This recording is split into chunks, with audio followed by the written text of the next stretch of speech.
tu nombre, adorarte por tus atributos, por tu gran amor, tu benevolencia.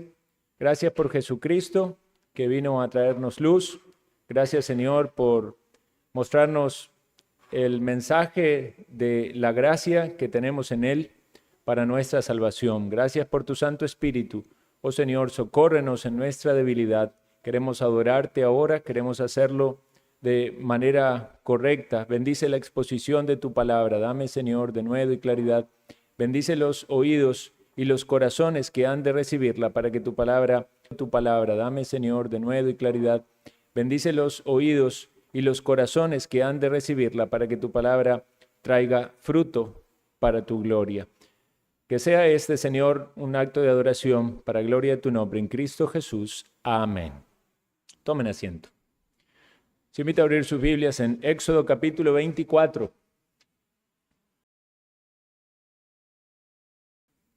Estudio de este maravilloso libro de las Escrituras.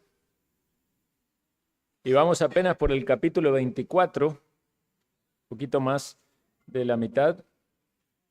Tenemos mucho por recorrer todavía, pero hay mucho que el Señor también quiere enseñarnos.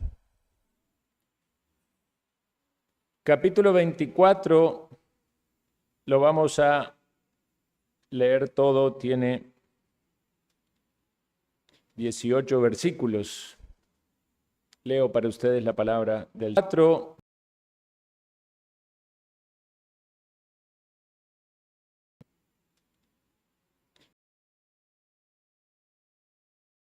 Para ustedes la palabra.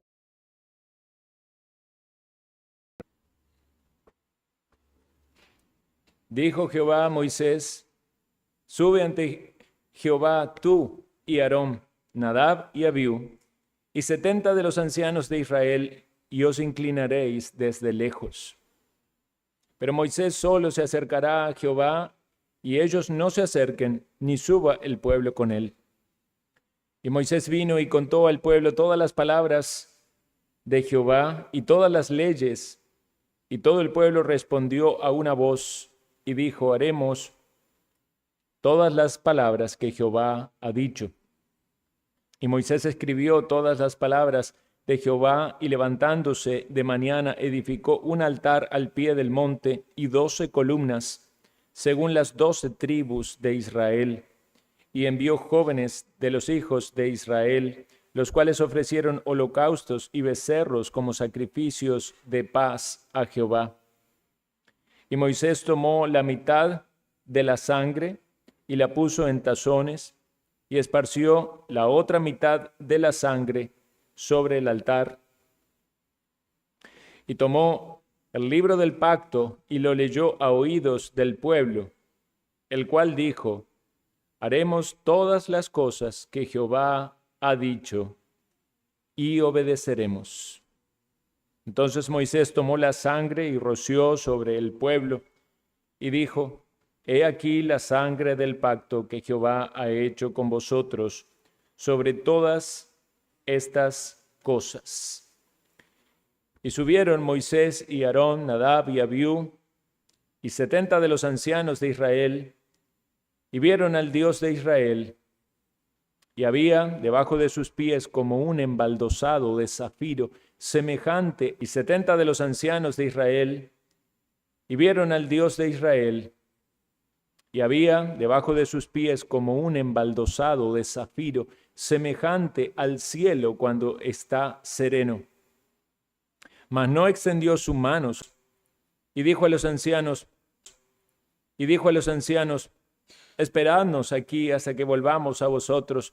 Y he aquí, Aarón y Hur están con vosotros. El que tuviere asuntos, acuda a ellos. Entonces Moisés subió al monte, y una nube cubrió el monte. Y la gloria de Jehová reposó sobre el monte Sinaí, y la nube lo cubrió por 6 días. Y al 7º día llamó a Moisés de en medio de la nube, y la apariencia de la gloria de Jehová. Y al 7º día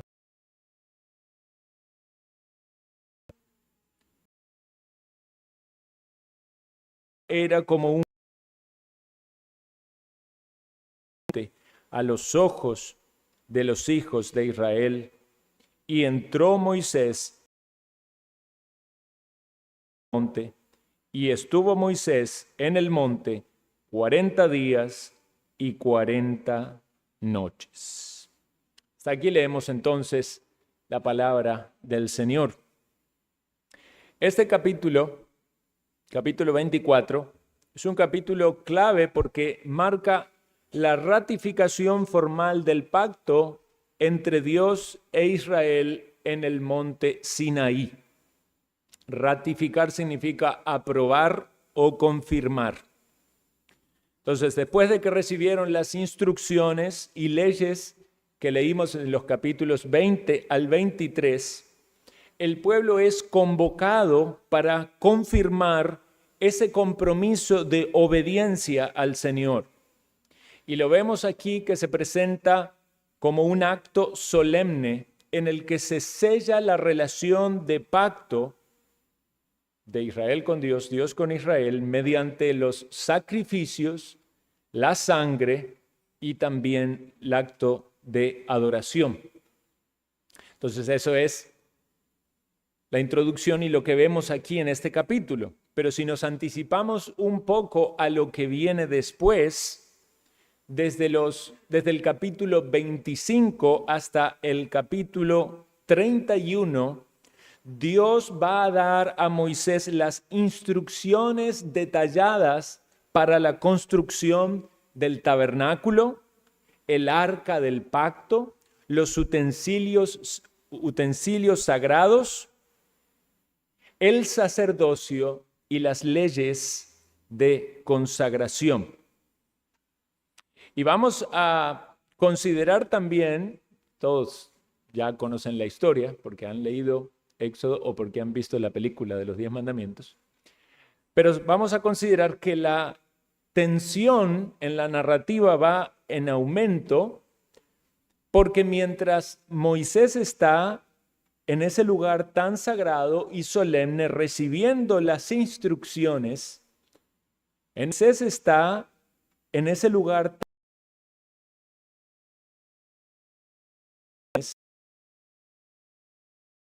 del monte. El pueblo abajo cae en el pecado de construir el becerro de oro, de formar ese becerro de idolatría, pecan terriblemente en contra de Dios. Entonces, este capítulo, el capítulo 24, es como esa antesala, esa preparación solemne en el pacto de Dios con Israel, donde hay mandamientos que son claramente expresados y el pueblo toma este compromiso. Sin embargo, se ve, podemos decir de manera rápida, que cae en la impaciencia ante que Moisés no baja del monte y cae en desobediencia. Vamos a considerar entonces este capítulo en 3 secciones. En primer lugar, la confirmación o ratificación del pacto. Segundo lugar, la visión que tienen de Dios. La primera es del versículo 1 al 8, la segunda del 9 al 11. Y en tercer lugar, el llamado de Moisés para recibir las tablas del 12 al 18. Vamos a verlo entonces, primeramente de una manera más rápida, como queriendo entender el texto y lo que acontece, y en segunda oportunidad lo vamos a ver ya con más implicaciones de la doctrina y de la enseñanza. Entonces, para que todos estemos claros de el pasaje, lo que el pasaje nos dice, traten de poner atención aquí, de entender el texto. La palabra de Dios es maravillosa, trae alimento a nuestra alma y es clara, pero requiere también de nuestro esfuerzo en la comprensión para que podamos. Es maravillosa, trae alimento a nuestra alma. También comprensión, provecho espiritual. Dios llama a Moisés, a Aarón, a Nadab y a Abiú, mientras el pueblo permanece. Entonces Moisés es el que recibe las instrucciones de parte de Dios y él escribe todas estas palabras. Nos dice también que son las palabras que Dios le dijo. Nos dice que se levanta temprano y que hace un altar, y este altar tenía 12 columnas, y esas columnas representan a las tribus de Israel.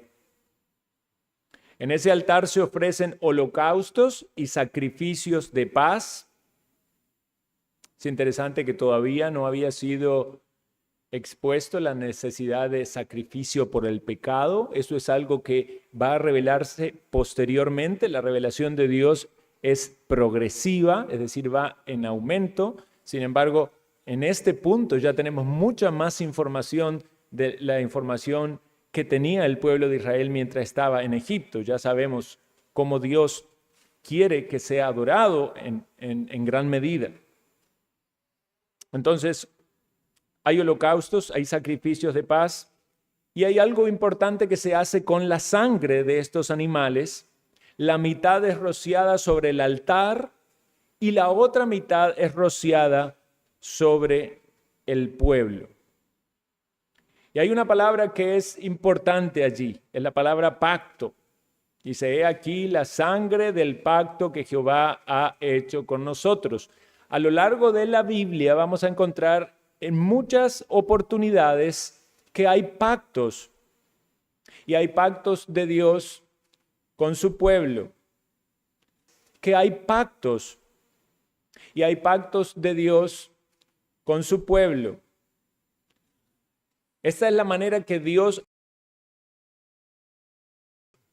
siempre en la relación de Dios con el ser humano, puede ser con una persona, puede ser con un grupo, con una nación, siempre hay pactos. Los pactos implican y un compromiso de parte del hombre, lo entendemos entonces como pactos de obras, porque tienen que hacer algo para que entonces Dios conceda eso que Él ha dicho en su pacto.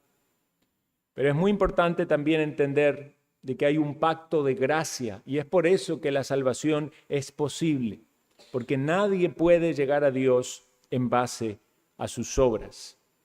Pero si queremos experimentar una relación con Dios, tenemos que entender de que Dios se relaciona así, de esta manera, por medio de pactos. Entonces, cuando el pacto aquí es presentado, claramente es un pacto de obras porque tiene que ver con el cumplimiento de mandatos y leyes. El pueblo responde de esta manera. Quiero que lo note allí usted en el versículo 8. Entonces Moisés tomó la sangre y roció sobre el pueblo y dijo, versículo 7, y tomó el libro del pacto y lo leyó a oído del pueblo, el cual dijo, haremos todas las cosas que Jehová ha dicho y obedeceremos. El compromiso del pueblo de obedecer, el compromiso del pueblo de obedecer a Dios en su pacto. Bueno, la segunda, y lo leyó a oído del pueblo, vienen a la escuela dominical se están perdiendo la mitad de la bendición. Ahora se lo damos como un bonus, pero tienen que venir. En la escuela dominical hablábamos de que no se puede adorar a Dios ni se deben hacer figuras de Dios. Y este es exactamente el punto donde es mencionado lo que se cita en Deuteronomio capítulo 19 cuando dice ninguna figura visteis en el monte. Estos ancianos experimentaron la presencia de Dios y hubo sin duda cosas que fueron visibles para ellos, pero no vieron ninguna figura de Dios. Monte. Estos ancianos experimentaron la presencia sin duda, pero no vieron sin duda,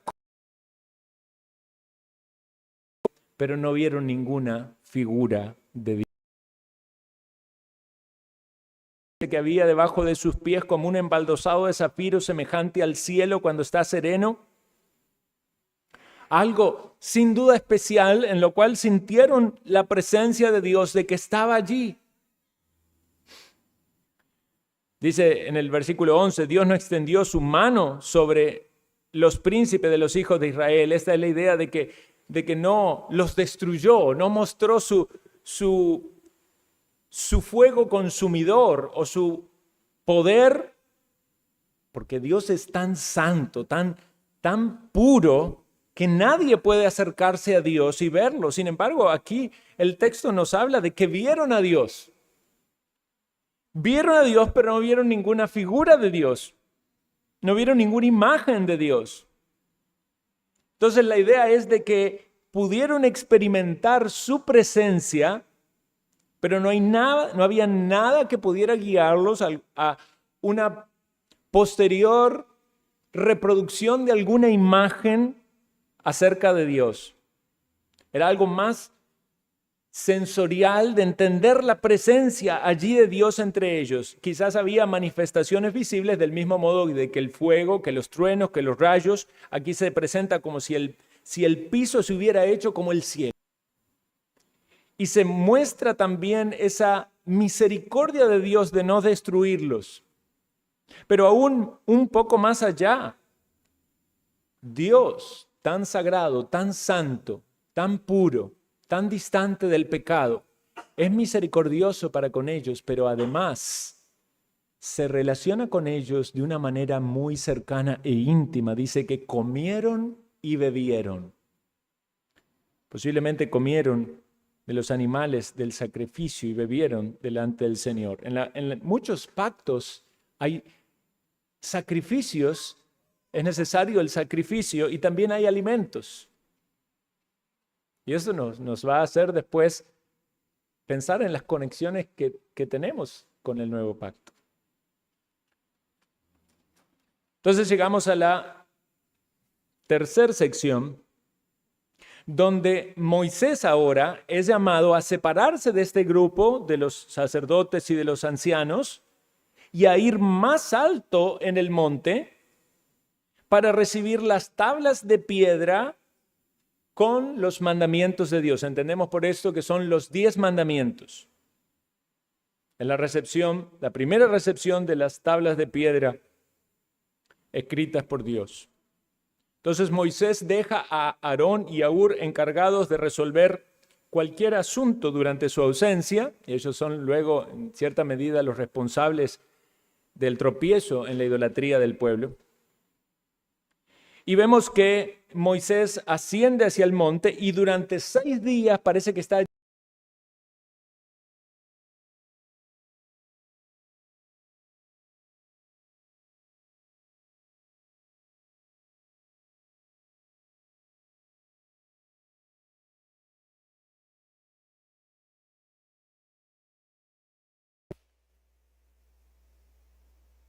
reposo. Es en el 7º día, el día de reposo en el antiguo pacto, que Dios lo llama a su presencia. Otra conexión que podemos hacer. Y a los ojos de Israel la gloria de Dios se ve como un fuego consumidor, algo que generaba terror en ellos. Moisés entra en la nube y permanece allí en el monte 40 días y 40 noches ayunando, o sea, sin comer y sin beber. Y eso es claramente un milagro, fue el sostenido por Dios, alimentado por Dios, sin comer y sin beber. O sea, Dios mantuvo allí su vida en ese ayuno. Entonces, hermanos, allí vemos las tres secciones de este capítulo. Y creo que es importante, qué bendición que tenemos cuando nosotros estudiamos la palabra de Dios y hacemos un estudio de un libro de la Escritura. No es que esté mal estudiar temas o hacer alguna serie en particular con un tópico o tratar algún tema específico dependiendo de la ocasión. En la reunión de jóvenes ayer hablamos de la cosmovisión cristiana de la vida. Era un tema, ¿verdad?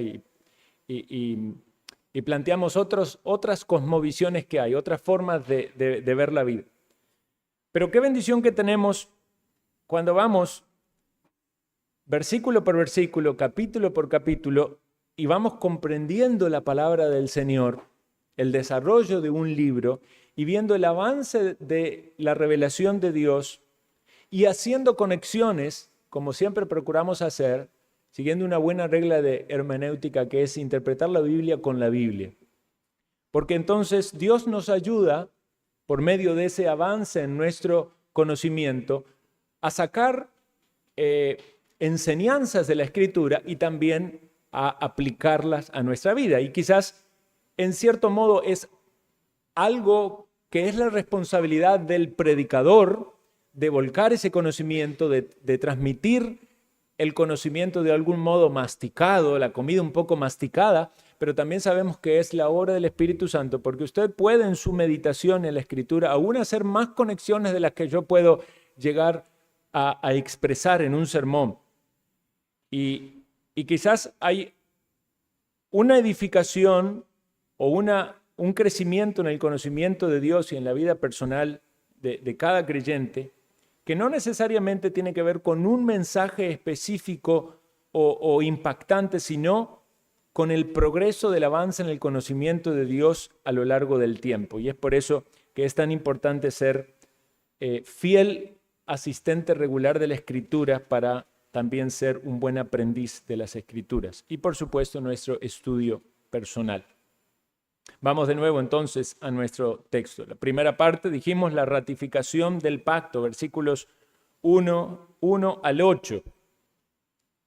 Dios estableció su pacto con el pueblo de Israel, pero hubo allí alguien que funcionó como mediador. En ese caso fue Moisés. Él fue el que ascendió al monte. Él era el que estaba mediando entre Dios y el pueblo. El altar tiene que ver también con eso, con la adoración a Dios y también con la necesidad de un mediador. Estas 12 columnas era el pueblo representado. Y notemos de que hubo sangre sobre el altar, que representa a Dios, y sangre sobre el pueblo, y de ese modo la relación quedó sellada por el sacrificio.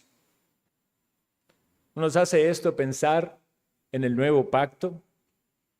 En el pacto mosaico lo vemos como todas estas figuras nos hacen pensar en la necesidad que tenemos todos de un mediador.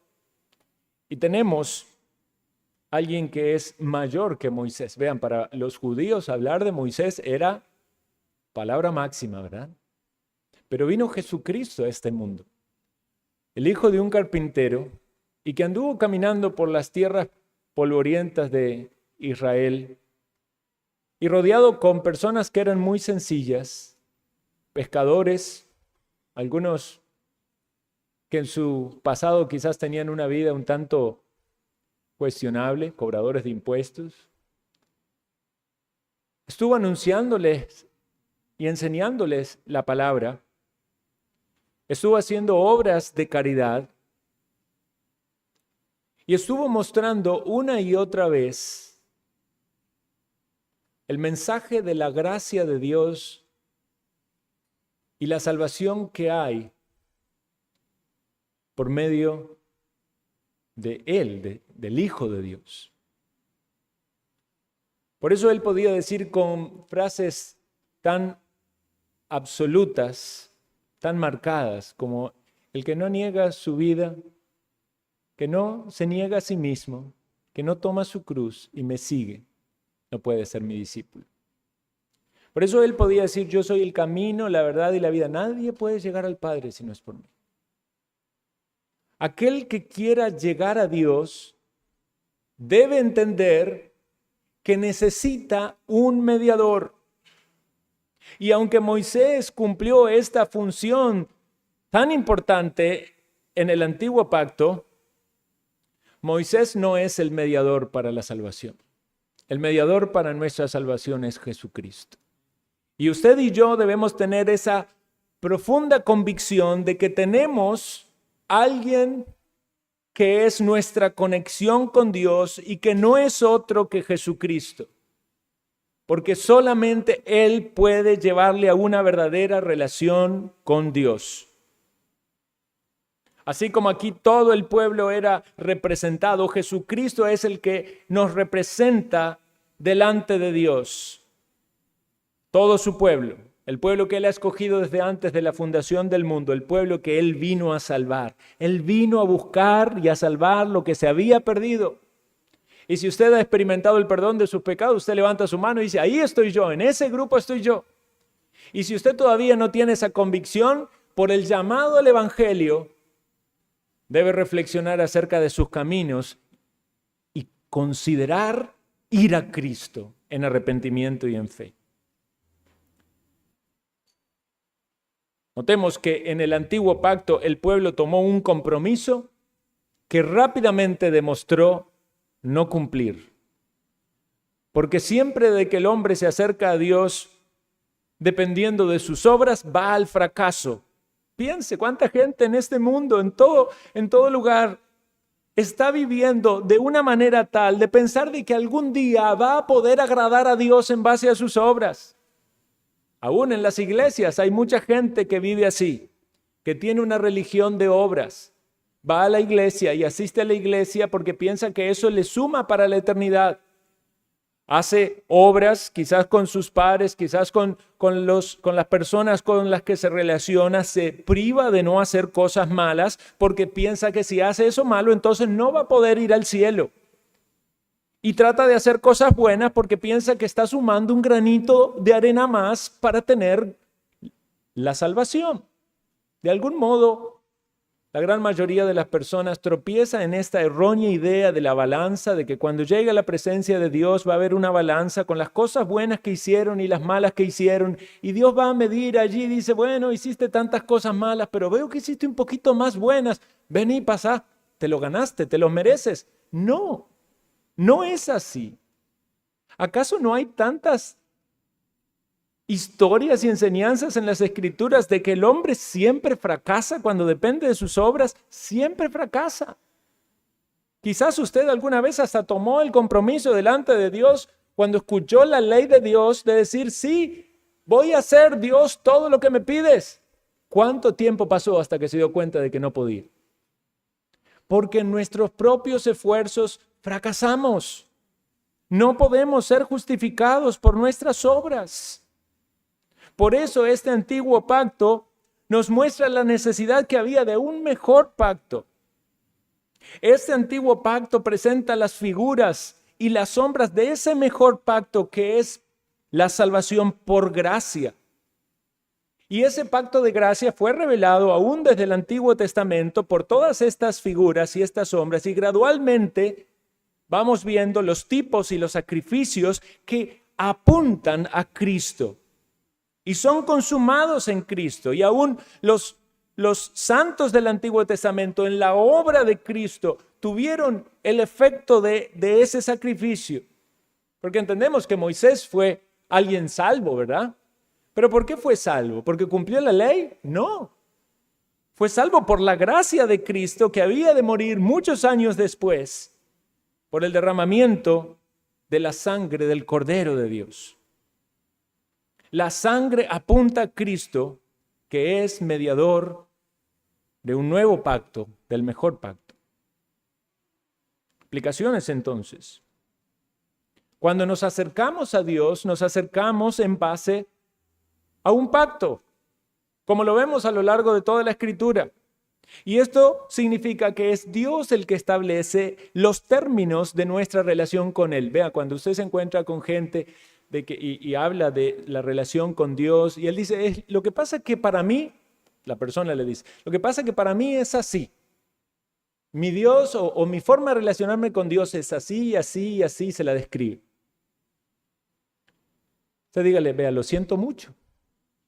Pero lo que vemos en las Escrituras es que el hombre nunca establece las condiciones con las que se relaciona con Dios. Usted no llega a sentarse con Dios en una mesa de negociaciones. Dios es el creador, el soberano de los cielos y de la tierra. Dios es el que dice cómo se va a relacionar usted con Él. No es en base a sus condiciones. Y el derramamiento de la sangre es esencial. Sin derramamiento de sangre no hay perdón de pecados. Era claro desde el antiguo pacto, aun cuando esa sangre no podía quitar el pecado. La sangre de los animales, de los sacrificios, no podía quitar el pecado. Lo cubría, lo tapaba hasta que llegara la sangre del Cordero de Dios, que sí podía quitar el pecado del mundo.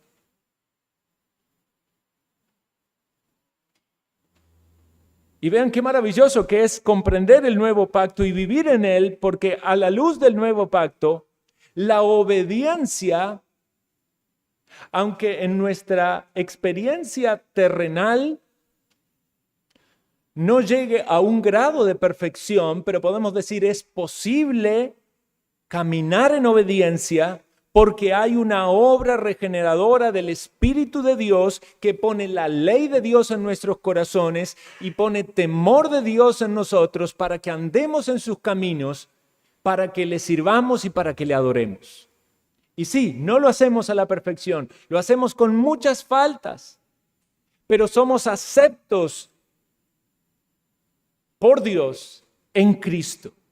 Porque es la obediencia perfecta de Cristo la que ganó ese acceso hacia nosotros. De nosotros hacia Dios, perdón.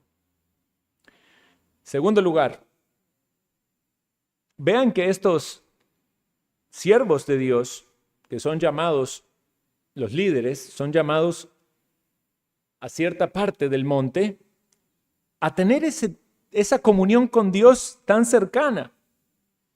No era todo el pueblo.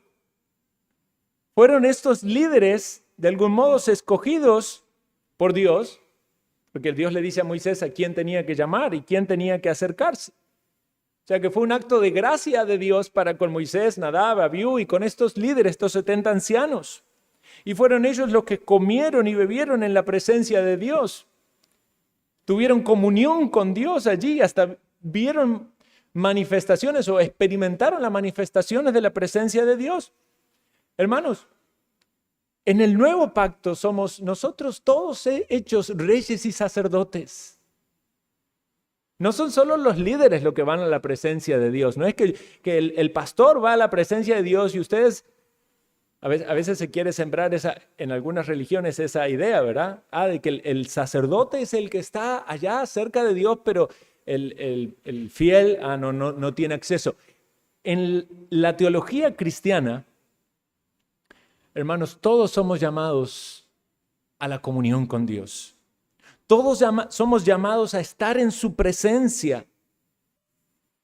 Todos somos llamados, todos los creyentes, todos los que estamos en el nuevo pacto, somos llamados a participar de los alimentos en su presencia, de los alimentos espirituales. Y esto es un acto de pura gracia. Podemos tener comunión con Dios. Somos su pueblo. Él es nuestro Dios. Y esto es posible por medio de Jesucristo.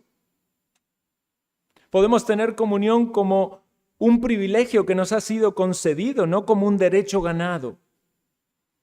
Es Cristo el que nos da el acceso real a la presencia de Dios. Voy a leer para ustedes lo que dice Hebreos 10, 19 al 22. Escuche lo que dice. Dice, así que hermanos, teniendo libertad para entrar en el lugar santísimo por la sangre de Jesucristo, por el camino nuevo y vivo que Él nos abrió a través del velo, esto es, de su carne, y teniendo un gran sacerdote sobre la casa de Dios, acerquémonos con corazón sincero, en plena certidumbre de fe, purificados los corazones de mala conciencia y lavados los cuerpos con agua pura. Eso es la palabra de Dios para nosotros, para que experimentemos comunión con Dios. Usted y yo, hermano en Cristo, hermana en Cristo, que sabe que tiene el perdón de Dios y que ha sido justificado delante de Dios porque ha puesto la fe en Cristo, usted sabe que puede tener comunión con Dios y experimentar eso cada día de su vida, independientemente de cómo se sienta, independientemente de cómo fue la semana. No piensa de que si tuvo una buena semana y tuvo victoria en muchas cosas, entonces viene y está más cerca de Dios, es mejor recibido por Dios. No venimos en nuestros méritos, venimos en los méritos de Cristo. Tercer lugar, el mediador en la presencia de Dios. Moisés en el monte para recibir las tablas, 40 días y 40 noches, y la gloria del Señor, de Dios, como fuego consumidor. Como dijimos antes, Moisés es un tipo de Cristo. Sube para interceder y para recibir revelación para su pueblo. Y ciertamente la ley cumple una función importante en la revelación de Dios porque nos lleva a ver nuestra incapacidad y nos hace ver cuánto necesitamos al Salvador. Por eso la ley no es mala. La ley es buena si se usa.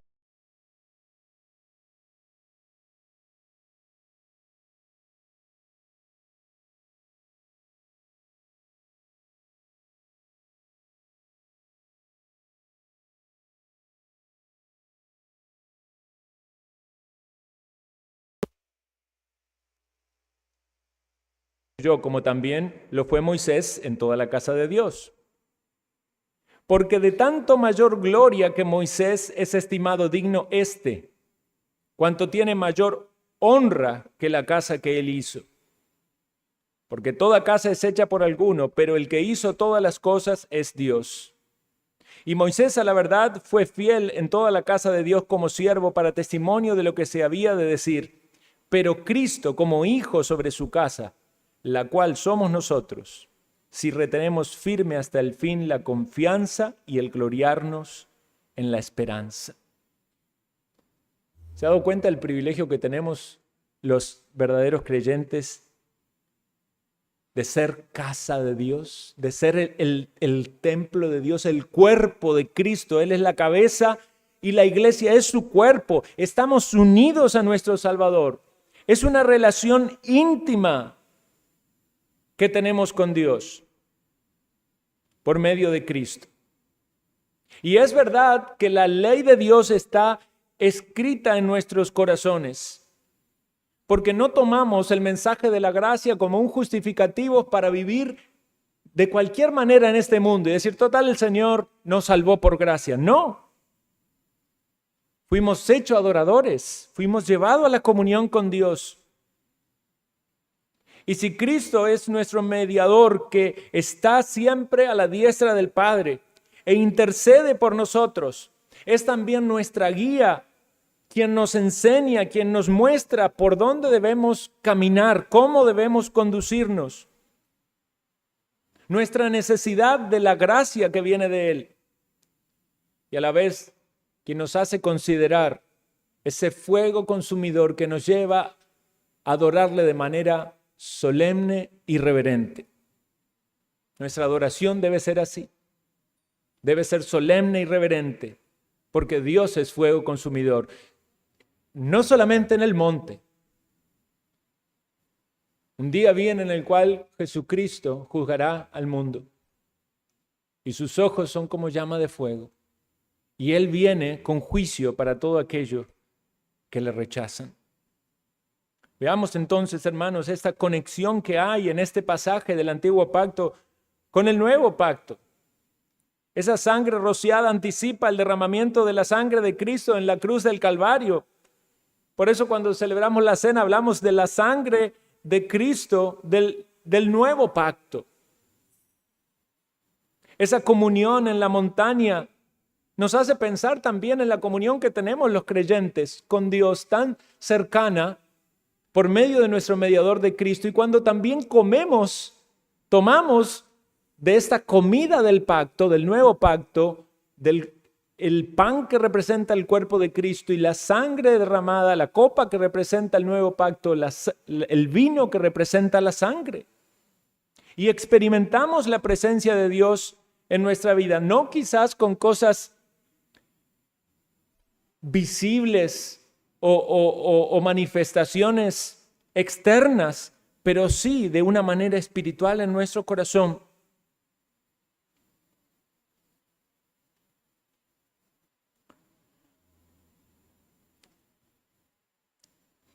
Y hasta podemos pensar en Moisés entrando allí en la gloria, al subir al monte, en esa manifestación de la gloria.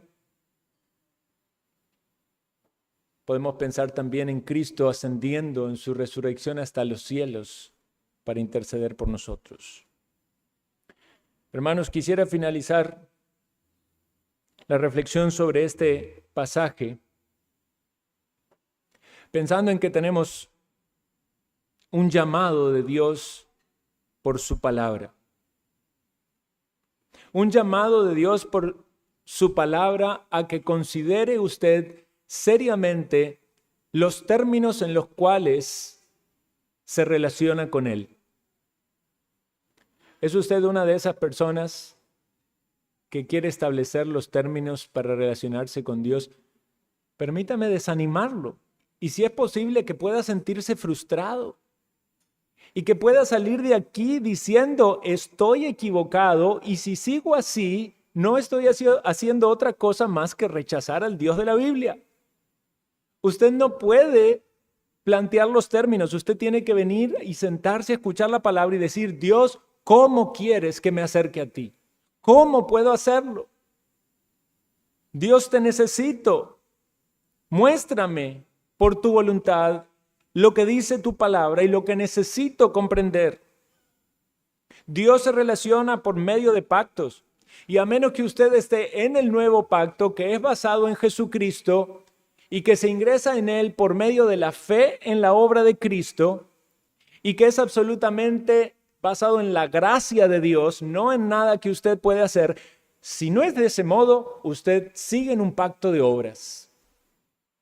Usted está pensando de que en algún mérito propio o de alguna manera por lo que usted hace, algún día será aceptado por Dios.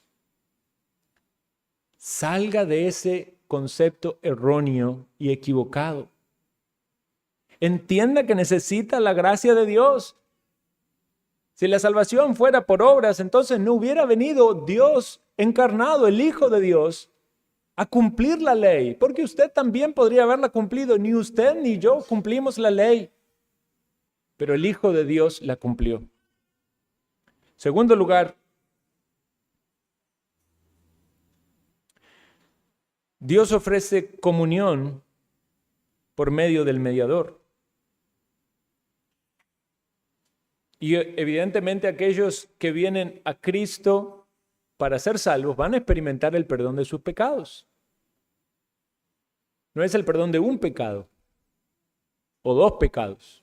Si usted tenga algún pecado que le duele más, del cual debe arrepentirse.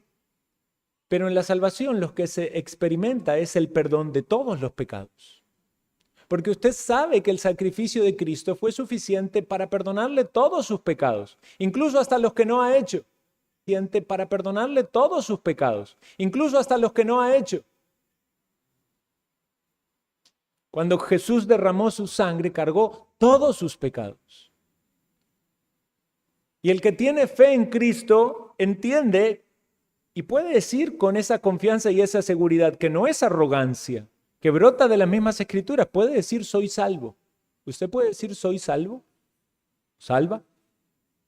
¿Usted puede decir mis pecados han sido perdonados? Eso no significa que no sigamos pidiendo perdón de nuestros pecados, porque seguimos pecando. Pero hay un entendimiento del perdón como algo completo en nuestra vida que brota de la gracia de Dios y de la obra de Cristo. Y aquellos que lo hemos experimentado, gozamos de este acceso a la comunión con Dios. Gozamos de la presencia de Dios en nuestra vida.